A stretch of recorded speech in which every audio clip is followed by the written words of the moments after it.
Welcome to the course engineering management. Engineering management के पहले lecture में हमने मैनेजमेंट की कुछ बेसिक्स डिस्कस की थी कि मैनेजर का क्या काम होता है इंजीनियरिंग के अंदर, इंजीनियरिंग ऑर्गेनाइजेशंस के अंदर। तो अब हम इंजीनियरिंग मैनेजमेंट का एक बहुत इंपॉर्टेंट पिलर जो कि प्रोजेक्ट मैनेजमेंट है उसकी तरफ जाएंगे। तो प्रोजेक्ट मैनेजमेंट फ्रेमवर्क, ओके। अब project introduction. Many organizations today have a new or renewed interest in project management. यानी प्रोजेक्ट मैनेजमेंट अब एक पूरी बड़ी वास्ट फील्ड बन चुकी है all around the world. The US spends $2.3 trillion on projects every year, or 1/4 of its gross domestic product, and the world as a whole spends nearly $10 trillion of its $40.7 gross product on projects of all kinds. In 2003, the average senior project manager in the US earned almost $90,000 per year. This is huge. And the average project management office director earned more than average chief information officer. Okay. Project management certification is popular world wide, जो कि आपकी जो PMP की certification है, ये बहुत famous है, बड़ा इंपॉर्टेंट है ऑर्गेनाइजेशंस के अंदर. अच्छा जी, अब ये आपके सामने एक एग्जांपल दिखा रहे हैं कि एक प्रोजेक्ट हुआ है और उसमें आप देख रहे हैं कि लेग ब्रोकन है, नेक ब्रोकन है, हैंड ब्रोकन है. यानी ये एक अच्छा प्रोजेक्ट मैनेज नहीं हुआ. प्रोजेक्ट कंप्लीट हो गया लेकिन अच्छा मैनेज नहीं हुआ. तो finally we have finish the project without following the safety rules. ठीक है, ये तंजिया तौर पे कहा जा रहा है. Trying to manage a project without project management is like trying to play a football game without a game. Using formal project management क्या होता है? Better control of financial, physical and human resources, improved customer relations, shorter development times, lower costs. Costs आपकी कम हो जाती है. Proper तरीके से अगर आपने प्रोजेक्ट को सही तरीके से मैनेज किया हो तो आपकी कॉस्ट कम आती हैं उसमें. Higher quality and increased reliability, higher profit margins, improved productivity, better internal coordination, higher worker morale. What is a project? अच्छा, प्रोजेक्ट की डेफिनेशन क्या है कि प्रोजेक्ट किसको कहते हैं? कि प्रोजेक्ट जो होता है, a project is a temporary endeavour undertaken to create a unique product, service और रिजल्ट. यानी एक टेम्पररी सी एक्टिविटी होती है जिसका मकसद एक सर्टन आउटपुट लेना होता है. ठीक है, टेम्पररी एंडेवर. तो प्रोजेक्ट एक टेम्प्रेरी एंडेवर है with a beginning and an end. इसका एक एंड भी है, एक सर्टेन स्टार्ट टाइम है और एक सर्टेन एंड टाइम है. इसको हम प्रोजेक्ट कहेंगे. यानी एक ऐसी चीज़ जो कि जैसे आप एक प्रोजेक्ट तो नहीं, मतलब आप उसको प्रोडक्शन कहेंगे. एक ऐसा प्लांट जो कि चली जा रहा है, उसका कोई एंड नहीं है, तो आप उसको प्रोडक्शन की कैटेगरी में लेके आएंगे. That is not a project. A project is a thing जिसका सर्टेन स्टार्ट हो और उसका सर्टेन एंड हो. Creates unique product, service or result is progressively elaborated. Distinguished characteristics of each unique project will be progressively detailed as the project is better understood.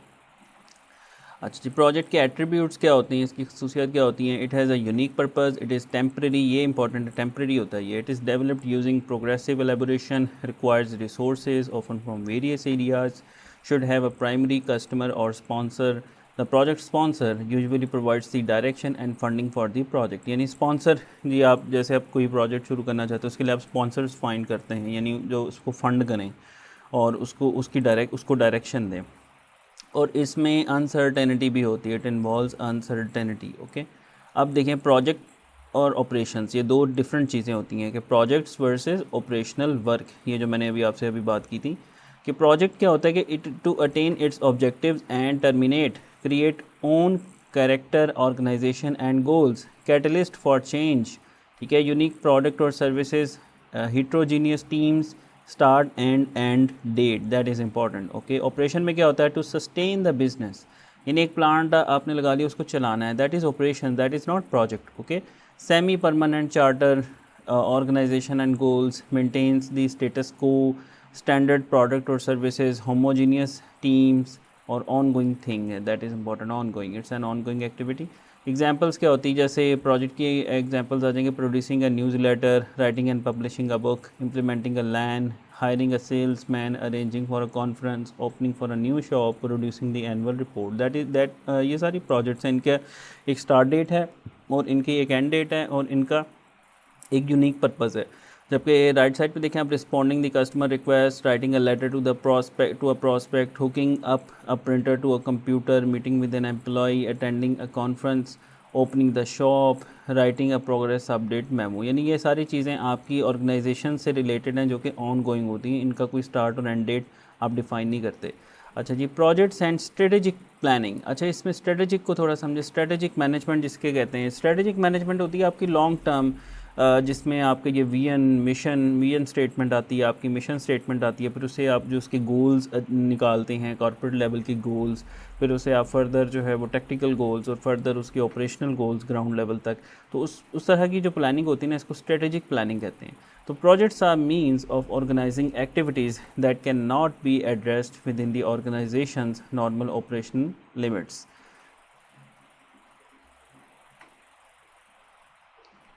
अच्छा, projects जो हैं, projects are means of organising activities that cannot be address within the organisation's normal operation. एक organisation है, उसका एक normal operation है। जैसे आप एक प्लांट है, ऑयल एंड गैस प्लांट पे, जैसे मैं एक डेली काम कर रहा हूँ, मैं डेली उसके वर्क मेंटेनेंस के काम निकलते रहते हैं, ठीक है। उस पर मैंने सुबह परमिट लिया, अपनी टीम को उस पर डिप्लॉय किया, उनकी सुपरविजन की, उसके बाद परमिट क्लोज़ किया, उसको सिस्टम में सैप में उसको एंटर किया मैंने, उसके सैप सिस्टम जो होता है आपका ईआरपी सिस्टम ऑर्गेनाइजेशन में, उसमें एंटर किया।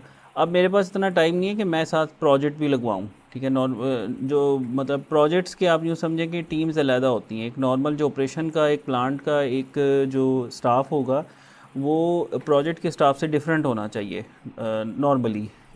अच्छा, projects are typically authorized as a result of one or more of the following strategic considerations: a market demand and organizational need, customer request, technological advancement, legal requirement, ecological impact, social need। अब ये reasons बताइए कि projects को आप जो है क्यों consider करेंगे, ठीक है ना, किन वजूहात की बेसिस पर आप जो है एक प्रोजेक्ट की तरफ जाएंगे। प्रोजेक्ट की कहीं पे आपकी मार्केट की डिमांड है और ऑर्गेनाइजेशन की नीड है कि भाई इस डिमांड को भी पूरा करना है, कस्टमर की कोई रिक्वेस्ट है, आपने टेक्नोलॉजी एडवांस करनी है, डीसीएस आपके पास लगा हुआ है, एक नई टेक्नोलॉजी आ गई जो उससे ज़्यादा एफिशिएंट है, या आपकी कोई लीगल रिक्वायरमेंट आ गई है कि जी ये चीज़ें होनी चाहिए आपके पास, ठीक है। इकोलॉजिकल इम्पैक्ट्स है, यानी आपका जो इन्वायरमेंटल इम्पैक्ट्स हैं, जैसे आपकी जो है वो एमिशंस कम होनी चाहिए। उन एमिशंस को, जैसे मिसाल के तौर पे आपके सामने अगर यूनिवर्सिटी के सामने अगर आप कह रहे हैं कि इंटो की कोई फैक्ट्री है, उससे बहुत ज़्यादा धुआं निकलता है, ठीक है, और यूनिवर्सिटी पे आ रहा है और एनवायरनमेंट को गंदा कर रहा है, तो वो उसके लिए एक इकोलॉजिकल उसका इम्पैक्ट है, ठीक है ना। तो उसमें अगर हम उसको कंप्लेन करेंगे तो उसको एक प्रोजेक्ट लगाना पड़ेगा, ठीक है। उसको फिर उसकी वो जो स्मोक होगा उसको कम करने के लिए जिगजैग सिस्टम अपने जो स्मोक के डिस्चार्ज पे वो लगाना पड़ेगा, ताकि वो जो स्मोक की वजह से एनवायरनमेंट को नुकसान पहुंचा रहा है वो ना पहुंचाए, वो बंद कर दे, ठीक है। इस तरह से डिफरेंट एग्जांपल्स दी जा सकती हैं। ये रीजंस होती हैं जिसकी वजह से आप प्रोजेक्ट्स की तरफ जाते हैं। तो प्रोजेक्ट मैनेजमेंट, प्रोजेक्ट अब चूँकि एक एक्टिविटी है जो कि एक रेगुलर वर्क फ्लो, देखें रेगुलर वर्क फ्लो क्या है, प्रोडक्शन मैनेजमेंट जो कि रेगुलर वर्क फ्लो है। मैंने कोर्स भी इसका स्पेशल किया था एमबी की डिग्री के बाद, प्रोडक्शन एंड ऑपरेशंस मैनेजमेंट। तो प्रोडक्शन एंड ऑपरेशंस मैनेजमेंट के अलावा हट के जो है ये चीज़ है प्रोजेक्ट मैनेजमेंट, ठीक है। The application of knowledge, skills, tools and technique to project activities to meet the project requirements. A project management is accomplished through the application and integration of the processes such as initiation, planning, executing, monitoring and controlling and closing. अब देखें ये वो management के tools ही हैं। ज़ाहिर है project management है कि आप एक प्रोजेक्ट के ऊपर जो मैनेजमेंट की टेक्निक्स है जो हमने पहले लेक्चर में डिस्कस की थी, कुछ बेसिक्स, उनके डेप्थ में भी हम जाएंगे अगर हमें टाइम मिला इन चीज़ों से, उनके डेप्थ में भी मैं आपको लेके जाऊंगा। अच्छा, इनिशिएटिंग, प्लानिंग, ठीक है, ये भी कल हमने डिस्कस किया था कि गोल सेट करना, फिर एग्जीक्यूशन इसकी जो होती है एग्जीक्यूट करवाना, फिर उसकी मॉनिटरिंग एंड कंट्रोलिंग करना, ठीक है। पोल का मैंने आपको कल बताया था। अच्छा, क्लोजिंग, फिर उस प्रोजेक्ट को सक्सेसफुली क्लोज़ करना, ठीक है। अच्छा जी, अब उसके बाद आते हैं मैनेजिंग दी प्रोजेक्ट। इसमें देखें the project manager is the person responsible for accomplishing the project objectives. Managing a project includes identifying the requirements, establishing clear and achievable objectives, balancing the competing demand of quality, scope, time and cost. ये हम आगे देखेंगे, triple quality constant ये आ रहा है आगे, ठीक है, triple constants. Adopting the specifications, plans and approach to different concerns and expectations of the various stake holders.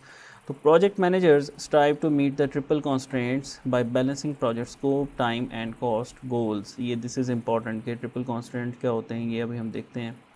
ये देखें, कल भी हमने एक वीडियो में इसको डिस्कस किया था। ये देखें, cost slash resources, okay, and other thing is time schedule और टाइम, और थर्ड वन इज़ स्कोप और क्वालिटी। स्कोप मींस जो आपकी प्रोजेक्ट का जो स्कोप था, जो जो चीज़ें उसमें आपने करनी थी कि आपने सब चीज़ें कर ली हैं। और उसकी क्वालिटी जो है, इसकी क्वालिटी को हम अलग से भी डिस्कस करेंगे। क्वालिटी के टूल क्या होते हैं, क्वालिटी की डेफिनेशन क्या होती है, DQM क्या चीज़ होती है। तो एक प्रोजेक्ट मैनेजमेंट के लिए ये जो ट्रिपल कॉन्स्ट्रेंट्स हैं ये फुलफ़िल होने चाहिए, ओके। यानी इनके अंदर रहते हुए आपका प्रोजेक्ट जो है वो अपना ऑब्जेक्टिव मीट करे। तो project manager strive to meet the triple constant by balancing the project scope, time and cost, goals, okay. अच्छा, अब इसमें जो है प्रोजेक्ट मैनेजमेंट के फ्रेमवर्क में नॉलेज एरियाज़ आते हैं। कितने नॉलेज एरियाज़ होते हैं? नॉर्मली 9 नॉलेज एरियाज़ डिफ़ाइन किए गए हैं PMP के अंदर। अगर आप देखें इसमें स्कोप मैनेजमेंट है, टाइम मैनेजमेंट है, कॉस्ट मैनेजमेंट है, क्वालिटी मैनेजमेंट है, फिर ह्यूमन रिसोर्स मैनेजमेंट है, कम्युनिकेशंस मैनेजमेंट है, project management knowledge the project successfully. देखें, स्कोप मैनेजमेंट, स्कोप, ठीक है, it involves defining and managing all the work required to complete the project successfully. अच्छा, फिर प्रोजेक्ट की टाइम मैनेजमेंट, ये बहुत इंपॉर्टेंट है। इंक्लूड, ये ऐसा प्रोजेक्ट नहीं जो आपने शुरू किया, जैसे होता है गवर्नमेंट्स में एक प्रोजेक्ट शुरू होता है वो ख़त्म ही नहीं होता 5 साल के अंदर। ये चीज़ नहीं होनी चाहिए, उसका जो टाइम डिफाइन है उसमें वो ख़त्म हो। तो प्रोजेक्ट टाइम मैनेजमेंट क्या होता है? It includes estimating how long it will take to complete the work, developing an acceptable project schedule and ensuring timely completion of the project. अच्छा, प्रोजेक्ट कॉस्ट मैनेजमेंट क्या होती है? It consist of preparing and managing the budget for the project. जो budget आपने शुरू में project के लिए बनाया था, वो पहली बात तो ये वो सही बना होना चाहिए। बजटिंग एक बहुत स्केल होती है कि जिसमें ज़ाहिर फ्यूचर की जो अनसर्टेनिटीज़ हैं, डॉलर्स का अप डाउन्स है, कॉन्टीजेंसीज हैं, उनको कंसिडर करते हुए एक बजट बनाते हैं। मैं आपको आपके साथ शेयर करूंगा जो मैंने भी बजट वगैरह बनाए हुए हैं कि मैं किस तरह बनाता होता था। गैस फील्ड का पूरा बजट, केपेक्स, रिवेक्स, ये सारी चीज़ें हम डिस्कस करेंगे आगे। तो project cost management consist of preparing and managing the budget for the project quality management ensures that the project will satisfy the stated and implied needs for which it was undertaken. तो project quality management में क्या आ जाएगा कि project will satisfy the stated और implied needs for which it was undertaken. Quality की वैसे definition ये होती है कि टू सेटिस्फाई द कस्टमर जो है वो सेटिस्फाई आपका होना चाहिए। अब यहाँ पे कौन सा कस्टमर है आपका? वही ऑर्गेनाइजेशन जिसके लिए आप प्रोजेक्ट कर रहे हैं। अच्छा जी, अब project management knowledge areas for facilitating knowledge areas are the means through which the project objectives are achieved. Project human resource management is concerned with making effective use of people involved in the project, ठीक है। Project communications management, ये जो ऊपर हमने discuss किए थे ना diagram में, उसी को एक्सप्लेन कर रहा है। It involves generating, collecting and disseminating and storing a project information. Project risk management includes identifying, analysing and responding to the risk related to the project. यानी प्रोजेक्ट में जो रिस्क इन्वॉल्व हैं कि जिससे आपका जो प्रोजेक्ट है उसको नुकसान पहुंच सकता है, जिन एक्टिविटीज़ से ख़तरा हैं, जो चीज़ें या इसमें जो रिस्क इन्वॉल्व है जिससे आपको नुकसान हो सकता है, उसकी स्टडी प्रॉपर होनी चाहिए आपकी, ठीक है। Project procurement management, procurement, what is procurement? Procurement कहते हैं परचेज़ को, जो आप इक्विपमेंट परचेज़ करते हैं, प्लांट का equipment, turbine, gas turbine, compressors, valves, instrumentation, ये सारी चीज़ें जो आप प्रिक्योर करते हैं, ख़रीदते हैं, ख़रीदारी। तो project procurement management involves acquiring और procuring goods and services for a project from outside the performing organization, okay। One knowledge area, project integration management, affects and is affected by all of the other knowledge areas. All knowledge areas are important, सारे के सारे knowledge areas हमारे लिए important हैं।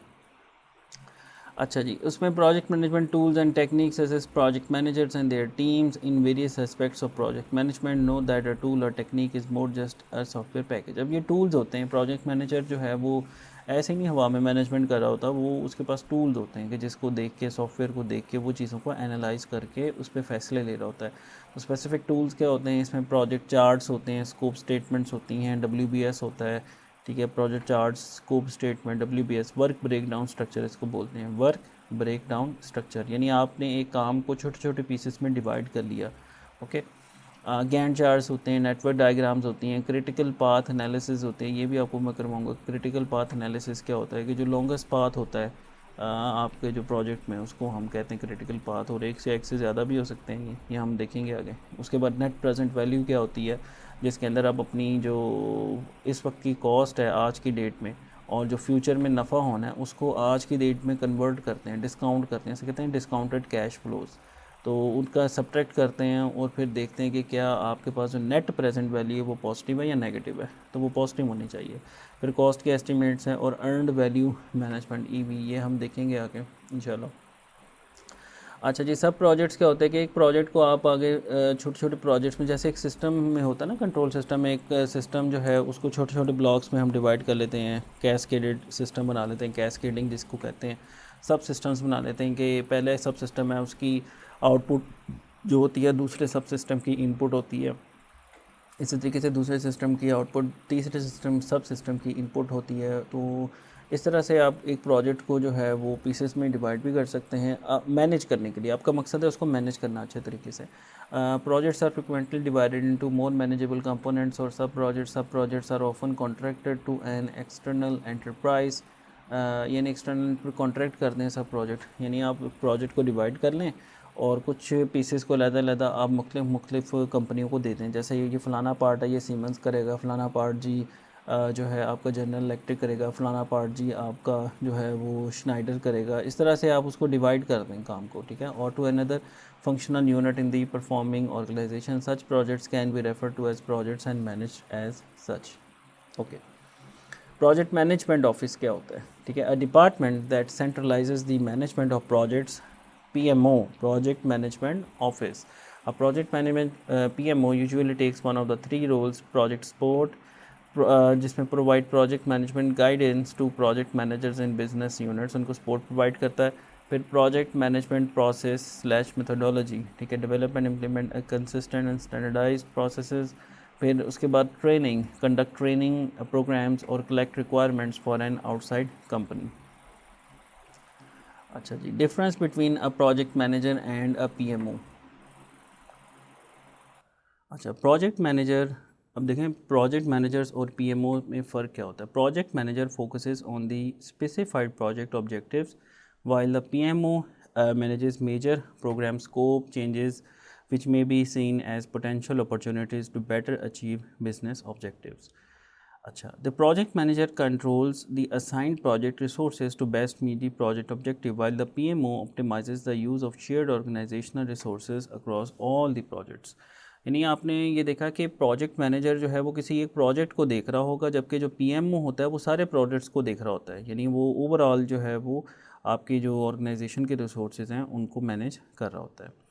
अच्छा जी, अब इसमें डिफरेंस बिटवीन, अच्छा, the project manager manages the constants of individual projects, ये देखें, while the PMO manages the methodology standards overall risk slash opportunities and interdependencies among projects at the enterprise level.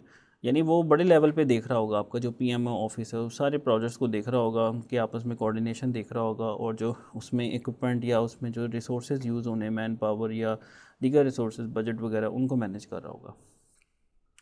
अच्छा जी, अब प्रोजेक्ट मैनेजर का role क्या होता है जी। Project manager is the person responsible for completing the project objectives. Obviously the project manager strive to meet the triple constants, ये बड़े important, time cost quality, by balancing the जो है by balancing the project scope time and cost goals. देखें, scope time and cost goals, ठीक है। Depending on the organizational structure, a project manager may report to functional manager.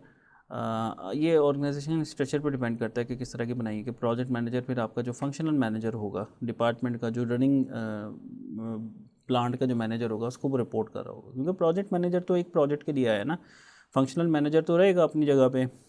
अच्छा जी, in other cases project manager may be one of the several project managers who report to a portfolio और program manager, program manager that is ultimately responsible for the enterprise wide projects. अब देखिए, एक project managers हैं छोटे छोटे, अब वो एक मेन उनका प्रोग्राम मैनेजर है, ठीक है, जो बहुत सारे प्रोजेक्ट्स को देख रहा होगा, वो उसको रिपोर्ट कर रहे होंगे। Okay, in this type of structure the project manager works closely with the portfolio or program manager to achieve the project objectives. अच्छा जी, suggested skills for project managers में क्या होती हैं जी? Knowledge of the following all 9 project management knowledge areas, जो इससे पहले हमने डिस्कस किए थे वो पूरा चार्ट, वो सारे उनको पता होने चाहिए knowledge. The application area including specific standard,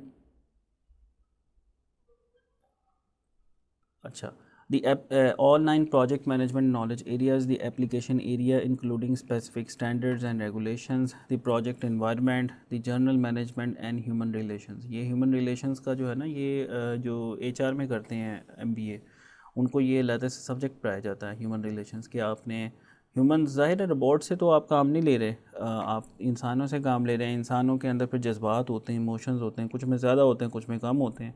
तो उनकी एम्पैथी होनी चाहिए मैनेजर के अंदर, वो लोगों के इमोशंस को समझता हो, और उस तरीके से उनसे, हर बंदे से काम लेने का ना डिफरेंट तरीका होता है। और ये भी याद रखिएगा कि ऑर्गेनाइजेशन में ख़ुद काम करना इंपॉर्टेंट नहीं होता, काम लेना इंपॉर्टेंट होता है कि आप अगले से काम कैसे ले सकते हैं। ठीक है, तो वो कामयाब मैनेजर होता है। ओवरऑल मैनेजर, एक इंजीनियरिंग वो मैनेजर कामयाब होता है जो अगले बंदों से ज़्यादा काम ले सके। अब ज़्यादा से ज़्यादा काम लेने का मतलब ये नहीं कि आप डंडे की ज़ोर पे उससे काम लें, आप उसको उसको इतनी मोटिवेट उसको करें, उसका बेस्ट। एक अच्छा जो मैनेजर है ना, ये याद रखिएगा, ये यूँ समझ लें कि ये मेरी लाइफ की लर्निंग है। One of the best manager is the one who extracts the best of his employees. कि एक उसका एम्प्लॉय है वो एक मतलब विराट कोहली टाइप का बंदा है, ठीक है, उस तरह का बैट्समैन है, लेकिन आप उसको यूज़ ही नहीं कर पा रहे। ठीक है, आप तेंदुलकर आपके पास है, आप उसको यूज़ ही नहीं कर पा रहे। आपने तेंदुलकर को लगा दिया जी बॉलिंग करने पे, और भाई उसको बैटिंग पे लगाओ। ठीक है, विराट कोहली को आपने लगा दिया जी, उसको भी आपने जो है वो बॉलिंग पे लगाया हुआ है, उसको फास्ट बॉलिंग पे लगा दिया विराट कोहली को। इस तरह नहीं है। तो जो एक अच्छा मैनेजर होगा और एक अच्छा प्रोजेक्ट मैनेजर होगा, he knows the strengths and weaknesses of his team. And कामयाब वही है जो अपनी टीम की स्ट्रेंथ से काम ले, एट द सेम टाइम जो उनकी वीकनेसेस हैं उनको भी रिमूव करें। ओके, अच्छा जी, अब चलते हैं हम आगे। ये देखें आगे, good project manager management skills क्या होती हैं फॉर द अप्रेंटिस। इसमें देखें, leadership and professionalism are crucial. Know what your sponsor expects from the project and learn from your mistakes. ठीक है, ये बड़ा इंपॉर्टेंट है कि मिस्टेक्स से सीखना। मिस्टेक होती हैं, हम सब इंसान हैं, हमने मिस्टेक्स करनी है, और मिस्टेक प्रूफ कोई इंसान है नहीं। ठीक है, हमें पता है कि जो है मतलब प्रॉफिट्स को निकाल के हम सब मिस्टेक्स करते हैं। तो मिस्टेक्स जो हैं, अब मिस्टेक से सीखना है, हमसे मिस्टेक हुई, हमने उससे सीखना है, अपने बिहेवियर को चेंज करना है कि दोबारा वो चीज़ रिपीट ना हो। ठीक है, trust your team and delegate decisions, ये बड़ा इंपॉर्टेंट है कि टीम से काम लेना, डेलीगेट करना है। जो पुअर मैनेजर्स होते हैं वो डेलीगेट ही नहीं करते, डर के मारे को पता नहीं काम ही नहीं होगा। तो डेलीगेशन स्किल्स, मेरी एक ट्रेनिंग बाकायदा करवाई गई थी PPL के अंदर, डेलीगेशन स्किल्स के नाम से। फिर you must know the business क्या है, फिर stand up for your self, ये भी बड़ा इंपॉर्टेंट है कि अपने लिए, अपनी जो है कुछ नीड्स के लिए, या अपनी जो है रिकग्निशन के लिए आपको कई बार स्टैंड अप भी होना पड़ता है। ये हम आगे डिस्कस करेंगे। बी ए टीम प्लेयर, ये one of the most important है कि टीम वर्क होना चाहिए, क्योंकि टीम वर्क में कहते हैं 1+1=11। इट्स साइनर्जी, इसको साइनर्जी का कॉन्सेप्ट कहते हैं। ठीक है, 1+1 2 नहीं होता, उसमें 1+1 11 होता है। ठीक है, अच्छा, don't be overly emotional and stay organised, आप में इमोशनल स्टेबिलिटी होनी चाहिए। फिर work on projects for people. ठीक है, and you believe in think outside the box, ये भी बड़ा इंपॉर्टेंट है कि आउटसाइड द बॉक्स थिंकिंग इसको बोलते हैं। ठीक है, some luck is involve in project management and you should always aim high. ठीक है, लक भी डेफिनेटली, और लक ये याद रखिएगा, luck always comes with the hard work. अगर आप हार्ड वर्क करते हैं तो लक आती है। अच्छा जी, आगे चलते हैं जी। Importance of leadership skills, this is very important, ये हम आगे डिस्कस करेंगे। लीडरशिप स्किल्स पे मैं आपको एक लेक्चर दूंगा पूरा। Effective project managers provide, there is difference between leader and manager. ठीक है, ये हम डिटेल में इसको मैं आपको करवाऊंगा, ये बड़ा इंपॉर्टेंट टॉपिक है। Effective managers, project managers provide leadership by example. ठीक है, वो खुद करके दिखाते हैं, ये नहीं कि जस्ट ऑर्डर देते हैं। A leader focuses on long term goals and big picture objectives, जिसको कॉन्सेप्चुअल स्किल्स कहते हैं। ठीक है, while inspiring people to reach those goals, ये पॉइंट है, while inspiring people to reach those goals. खुद करके दिखाता है वो काम, ऐसा नहीं कि दूसरों से करवा रहा होता है और क्रेडिट खा रहा होता है, जो कि एक टिपिकल बॉस होता है जो दूसरों से काम करवाता है। ठीक है, कोई अच्छा काम हो जाए तो जी मैंने किया है, और बुरा काम हो जाए जी इसने किया है। ये एक गंदी एक कल्चर है यहाँ पे ऑर्गेनाइजेशंस का। ज़्यादातर ऑर्गेनाइजेशन में ये चीज़ होती है। तो ये गंदा मैनेजर आप कह लें इसको, लीडर नहीं होता है ऐसा बंदा। A manager deals with the day to day details of meeting specific goals. Okay, वो डे टू डे जो गोल्स होते हैं उसको मीट करता है। Project managers often take on the role of both leader and manager. Okay, ये leader और manager दोनों का काम लेता है। तो एक अच्छा लीडर वो होगा जो अपनी टीम को सपोर्ट करता है, उनकी हेल्प के लिए मौजूद रहता है। अगर वो कोई कामयाबी करते हैं तो उनको हाईलाइट करता है, उनको बताता है, सब खबर डालता है कि जी देखें जी मेरे बंदे ने ये कर दिया जी, ये देखें जी मेरे बंदे ने ये किया जी। वो अपनी टीम को पैम्पर करता है, बूस्टअप, पैम्पर नहीं मतलब आप कह लें कि उसको बूस्टअप करता है, उनका मोराल बूस्टअप करता है। और उससे क्या होता है कि उसको ही अल्टीमेटली फ़ायदा होता है, क्योंकि वो बंदा बहुत खुश हो जाता है जब उसको अप्रिसिएशन मिलती है। उसके सबॉर्डिनेट को जब अप्रिसिएशन मिलेगी, उसके जो अंडर काम कर रहा है वो फिर उससे डबल मेहनत करके काम करेगा, और इसका अल्टीमेटली फ़ायदा लीडर को होना ही होना है। बजाय इसके कि एक टिपिकल गंदे बॉस की तरह उसका क्रेडिट खा जाए, उसको पता भी ना हो तो अब उसका क्रेडिट खाता रहे, जो कि नॉर्मली होता है। ये मेरे साथ भी हो चुका है। और वो फिर उसकी बेसिस पे प्रमोशन भी ले जाएं और उसको पता ही ना हो कि जिसकी वजह से उसकी प्रमोशन हुई है। एनी हाउ, तो होपफुली ये आप नहीं करेंगे इस तरह। अच्छा जी, 10 most important skills and competencies for project managers में क्या होती है? Number 1 people skills, leadership, listening, integrity, ethical behaviour, consistent, strong at building trust, verbal communication, strong at building teams, conflict resolution, conflict management. ये सारी चीज़ें जो है ना, ये बड़ी इन पे हम अलग डिस्कशन करेंगे। कॉन्फ्लिक्ट रेजोल्यूशन ये बड़ा इंपॉर्टेंट है, इसकी मेरी अलग से ट्रेनिंग्स काफ़ी हुई थी, फिर मैंने कोर्स भी किया था इसका स्पेशल अलग से। कॉन्फ्लिक्ट मैनेजमेंट इसको कहते हैं। कॉन्फ्लिक्ट की डेफिनेशन भी समझना बड़ा इंपॉर्टेंट है कि कॉन्फ्लिक्ट कहते किसको हैं। बहुत सारी चीज़ें होती हैं वो डिसएग्रीमेंट्स होते हैं, वो कॉन्फ्लिक्ट्स नहीं होते। कॉन्फ्लिक्ट का मतलब ये होता है कि वो प्रोसेस रुक जाए, काम रुक जाए। जहाँ काम रुक गया वो कॉन्फ्लिक्ट है। अगर जहाँ काम नहीं रुका, काम हो रहा है, वो कॉन्फ्लिक्ट नहीं है। वो डिफरेंस ऑफ ओपिनियन आप उसको कह सकते हैं, वो छोटी चीज़ है। कॉन्फ्लिक्ट मीन्स काम रुक जाए। अच्छा जी, क्रिटिकल थिंकिंग ये बहुत इंपॉर्टेंट है। क्रिटिकल थिंकिंग पे मैंने बहुत अलग से स्टडी की है। इवन अगर आप जीआरई देंगे तो उसमें एक पोर्शन आता है क्रिटिकल थिंकिंग के, आपको एक पैराग्राफ दे देते हैं और उसमें बताते हैं कि जी इसको देखें, इसमें क्या गलती हो रही है। क्रिटिकल थिंकिंग मीन्स आप इसके बहुत सारे पिलर्स हैं जिसमें आपके फैक्ट्स आते हैं, ओपिनियंस आते हैं, फैलेसीज आती हैं। उसकी पूरी पूरी डिस्कशन है, वो हम करेंगे आगे अगर हम टाइम मिला तो। Problem solving, this is also an important element की problem solving. Okay, problem solver, अच्छा मैनेजर प्रॉब्लम सॉल्वर होता है। अंडरस्टैंड्स और बैलेंसेस दी प्रायोरिटीज़। ओके, अच्छा आगे चलते हैं जी। Different skills needed in different situations. Large projects जो हैं उसमें लीडरशिप स्किल्स चाहिए होती हैं। रेलेवेंट प्रायर एक्सपीरियंस, ये बड़ा इंपॉर्टेंट है। पहला एक्सपीरियंस तो हो बंदे में। प्लानिंग स्किल्स हों, पीपल स्किल्स हों, वर्बल कम्युनिकेशन हो, टीम बिल्डिंग स्किल्स हों, दीज आर मोस्ट इंपॉर्टेंट। फिर उसके बाद हाई अनसर्टेनिटी प्रोजेक्ट्स, जिनमें अनसर्टेनिटी बहुत ज़्यादा है, रिस्क ज़्यादा है, तो इसमें रिस्क मैनेजमेंट आपके पास आपको आनी चाहिए कि मैंने रिस्क को कैसे कम करना है, उसको रिड्यूस करना है, उसको कैसे क्या टूल लगाना है कि मेरा रिस्क कम हो जाए। ठीक है, एक्सपेक्टेशन मैनेजमेंट होती है, लीडरशिप है, पीपल स्किल्स है, and planning skills are most important. Okay, फिर वेरी नोवल प्रोजेक्ट्स जो आपकी जैसे रिसर्च बेस्ड प्रोजेक्ट्स हैं, ये नोवल प्रोजेक्ट्स हैं, इसमें लीडरशिप है, पीपल स्किल्स है, having vision and goals, self confidence, expectations management and listening skills are most important. ये लिसनिंग स्किल्स बड़ी इंपॉर्टेंट होती हैं। कम्युनिकेशन स्किल्स में सबसे इंपॉर्टेंट लिसनिंग स्किल्स होती हैं कि आप में लिसन करने के स्किल हो। आपके इसको यूं यूं कहते हैं कि आपके कि जी कितने कान हैं, आपके 2 कान हैं और 1 ज़ुबान है। ये बड़ा ज़बरदस्त एक रेशो है कि आपके 2 कान हैं और 1 ज़ुबान है। तो भाई 2 कानों का मतलब है डबल सुने और सिंगल बोलें, मतलब ज़्यादा सुने और कम बोलें। This is most important thing. ये आपके 2 कान हैं और 1 ज़ुबान है। ठीक है, तो बोला कम करें, काम ज़्यादा करें। सुने सुने ज़्यादा, मतलब आप सुने कि अगला बंदा कहना क्या चाह रहा है, उसका पॉइंट ऑफ व्यू सुने। अच्छा जी, additional skills for program and portfolio managers में क्या होते हैं जी? प्रोग्राम मैनेजर्स, अब देखें प्रोग्राम मैनेजर क्या होगा, ये बड़ी चीज़ है थोड़ी सी। ठीक है, प्रोग्राम मैनेजर और पोर्टफोलियो मैनेजर उससे भी बड़ी चीज़ है। अच्छा जी, program managers normally have experience as project managers, they often rely on their past experience, strong business knowledge, leadership capability and communication skills to manage the programmes.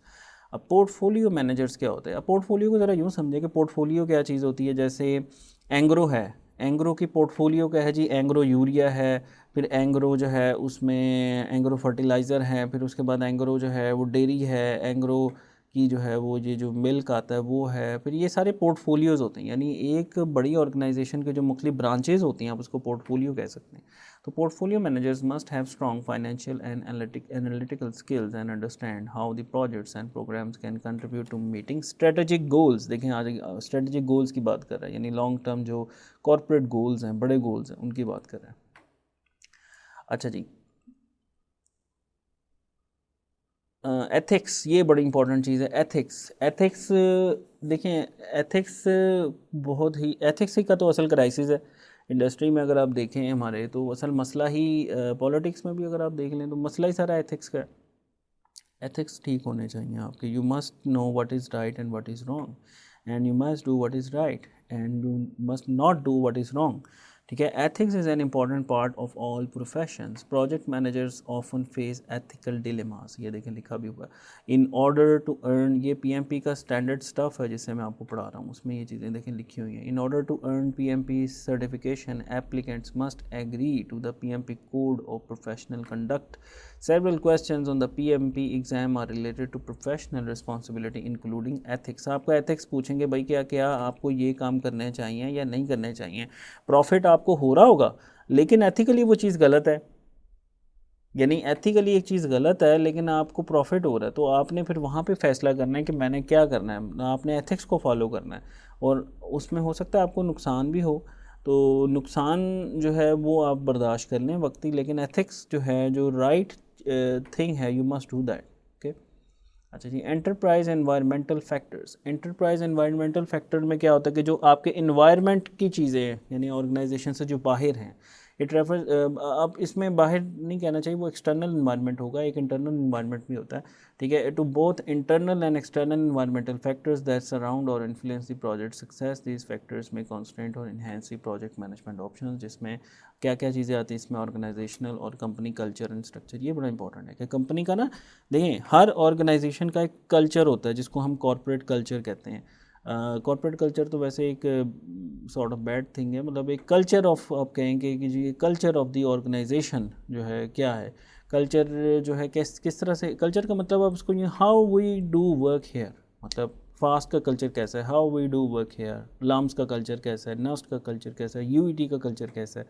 तो organisational या आपकी जो पीपीएल है उसका कल्चर कैसा है, यूईपी का कल्चर कैसा है, ओजीडीसी का कल्चर कैसा है, तो work culture, how people work there. Okay, और वहाँ स्ट्रक्चर क्या है, किस तरह से वहाँ हायरार्की है और किस तरह से काम होता है। फिर गवर्नमेंट और इंडस्ट्री के स्टैंडर्ड्स क्या है, इंफ्रास्ट्रक्चर क्या है, एग्जिस्टिंग ह्यूमन रिसोर्सेज क्या हैं, एग्जिस्टिंग जो बंदे हैं, फिर पर्सनल एडमिनिस्ट्रेशन वहाँ पे किस तरह की है। तो ये आपके इन्वायरमेंटल फैक्टर्स में आते हैं। और एंटरप्राइज में और फर्दर क्या आता है, कंपनी वर्क ऑथराइजेशन सिस्टम क्या है, वहाँ वर्क ऑथराइजेशन किस तरह से काम होता है, मार्केट प्लेस की कंडीशंस क्या हैं, मार्केट के ट्रेंड क्या चल रहे हैं, स्टेक होल्डर की जो रिस्क टॉलरेंसेस क्या हैं, कितना स्टेक होल्डर है। स्टेक होल्डर कहते हैं कि any person that is affected by the organisation, उसको हम स्टेक होल्डर नॉर्मली कहते हैं, ये नॉर्मल डेफिनेशन है। तो कमर्शियल डेटा बेसिस हैं, प्रोजेक्ट मैनेजमेंट इंफॉर्मेशन सिस्टम्स हैं, पॉलिटिकल क्लाइमेट है, और ऑर्गेनाइजेशंस के इस्टेब्लिश्ड कम्युनिकेशन चैनल्स हैं। अच्छा जी, अब इसमें हम आते हैं जी project life cycle and project life cycle. देखें जैसे इंसान होता है ना, पहले बच्चा होता है, पैदा होता है, पहले पैदा होता है, फिर बचपन से गुजरता है, बचपन के बाद फिर जवानी आती है, जवानी के बाद फिर जनाब वो मिडल एज आ जाती है, उसके बाद फिर डिक्लाइन शुरू होता है, बुढ़ापा, बुढ़ापे के बाद फिर फौत हो जाता है। तो इसमें इसी तरह प्रोजेक्ट के भी लाइफ साइकिल होती है। ठीक है, the project life cycle is the agglomeration of all phases in the project. Okay, all projects are divided into phases and all projects large or small have a similar life cycle structure। एक तरह का life cycle structure होता है इनका, जैसे starting the project, organizing and preparing, carrying out the project work and closing the project। ये बड़ा important है, यानी इसके end date होती है जो हम पहले भी डिस्कस कर चुके हैं कि प्रोजेक्ट को क्लोज भी करना होता है। At a minimum, a project will have a beginning and initiation phase, an intermediate phase or phases, and an ending phase। Each phase has a defined end point।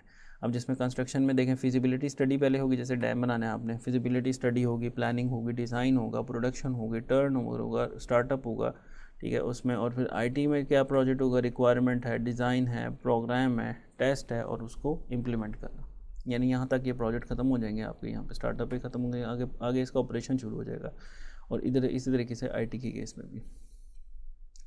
अब project phases and project life cycle में क्या होता है, a project life cycle is a collection of project phases that defines what work will be performed in each phase, ठीक है, what deliverables will be produced and when, who is involved in each phase, how management will control and approve the work produced in each phase, ठीक है। ये project life cycle in सब चीज़ों से मिलके बनती है। और डिलीवरेबल क्या होती है, डिलीवरेबल यानी इट इज़ अ प्रोडक्ट और सर्विस प्रोड्यूस्ड और provided as a part of a project.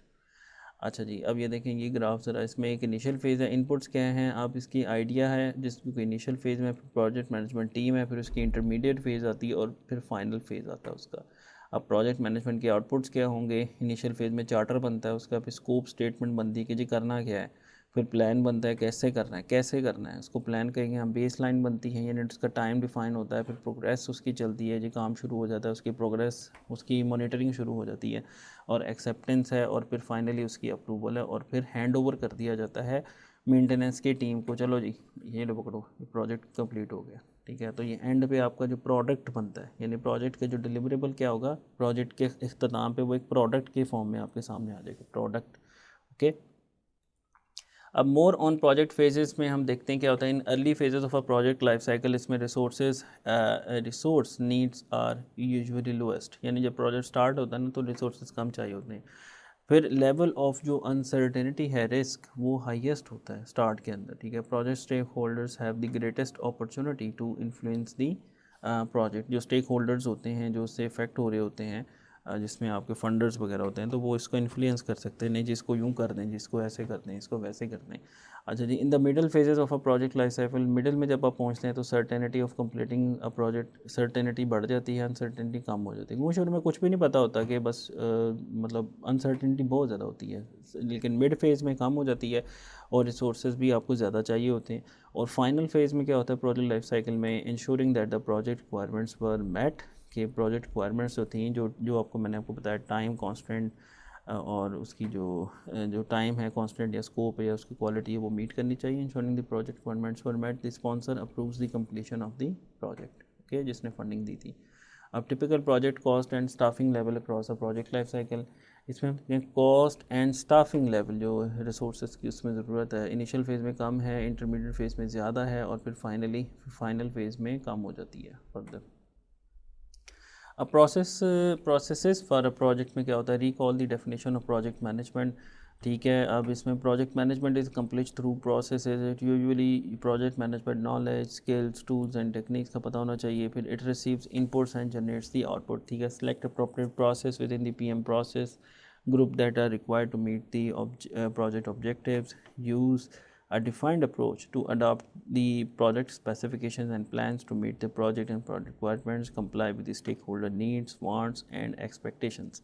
देखिए नीड्स होती हैं ज़रूरियात जो आपकी कोर नीड होती है, वांट जैसे आपने जो है वो आपको एक व्हीकल चाहिए, ठीक है, वो आपकी नीड है, आपने ट्रैवल करना है इतनी दूर तो आपको एक नीड, आपको एक गाड़ी होनी चाहिए आपके पास। वांट्स में क्या है जी, मर्सिडीज़ बेंज होनी चाहिए, ठीक है। और एक्सपेक्टेशंस मीन्स कि आपने जो है वो एक फॉर एग्जांपल आपने एक डिज़ाइन के पैसे दिए हैं उसको, अब आपको जो चीज़ मिल रही है वो उसके मुताबिक होनी चाहिए, यानी उसमें क्वालिटी होनी चाहिए ताकि आपकी एक्सपेक्टेशंस को वो मीट करे या एक्सीड करे।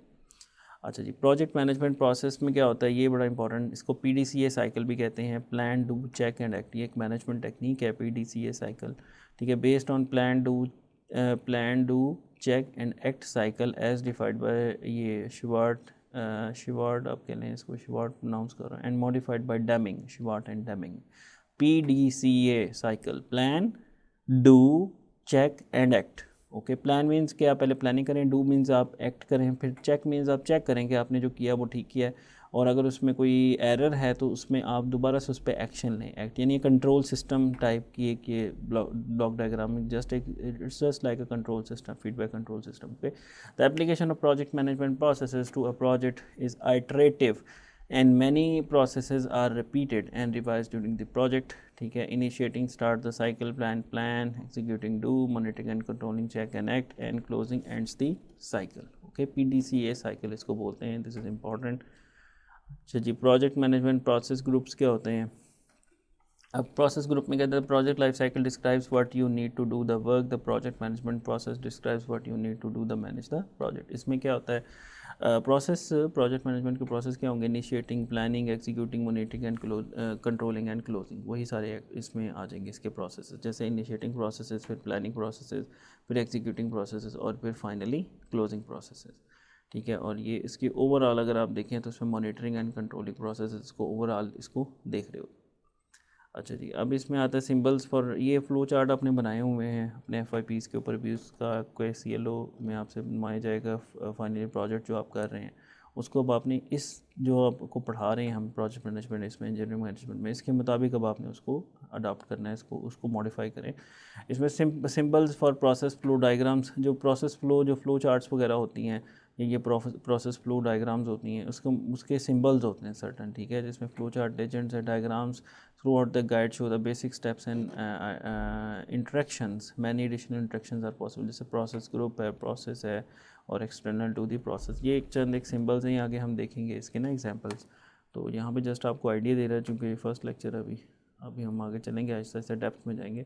A project management process groups. A process is a series of actions directed toward a particular result. ठीक है, process is a series of actions directed toward a particular result. Process की वैसे technical क्या होती है definition, process ये होते हैं कि जिसकी सर्टेन इनपुट होती है और एक सर्टेन आउटपुट होती है, यानी process is a mechanism which has a certain input and a certain output. ठीक है, a process is a series of actions directed towards a particular result. Project management can be viewed as a number of interlinked processes. The project management process groups include initiating processes, planning processes, executing processes, monitoring and controlling processes और closing processes। वही चीज़ें इसमें process में involve होंगी जो हम पहले देख चुके हैं।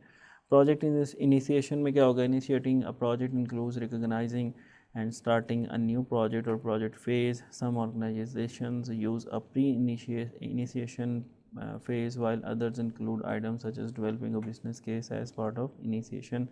The main goal of is formally select and start up a project. Okay, project को start करना। The key outputs जो होंगी क्या होंगे, assigning the project manager assign किया जाएगा, identifying the key stakeholders, completing a business case। तो ये इसमें project initiation, completing the project charter and getting signatures on it, project का एक चार्टर बनता होता है स्टार्ट में ना, चार्टर। अच्छा जी, प्रोजेक्ट इनिशिएशन डॉक्यूमेंट्स में कहते हैं every organization has its own variations of what documents are required to initiate a project. It's important to identify the project needs, stakeholders and main goals, आगे हम देखेंगे साथ साथ।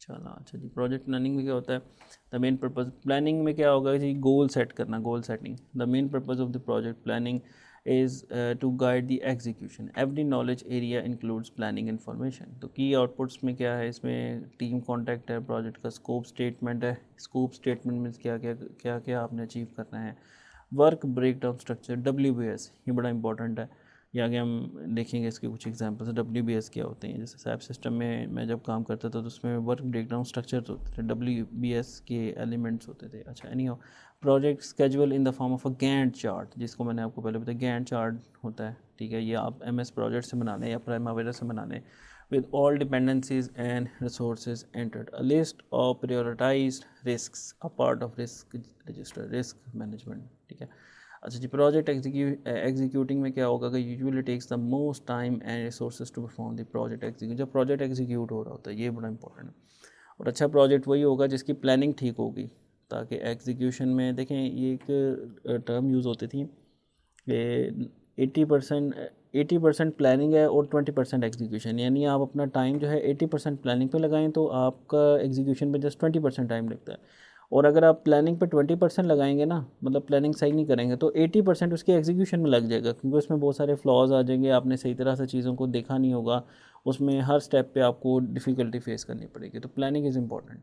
Okay, project managers must use their leadership skills to handle the many challenges that occur during the project execution. Many project sponsors and customers focus on deliverables related to providing the products, services, or results desired from the project. Milestone report can help focus on completing major milestones. तो ये milestones की भी report होती है कि आप milestones में जो टारगेट आपने अचीव करने होते हैं उसको आप milestone कहते हैं।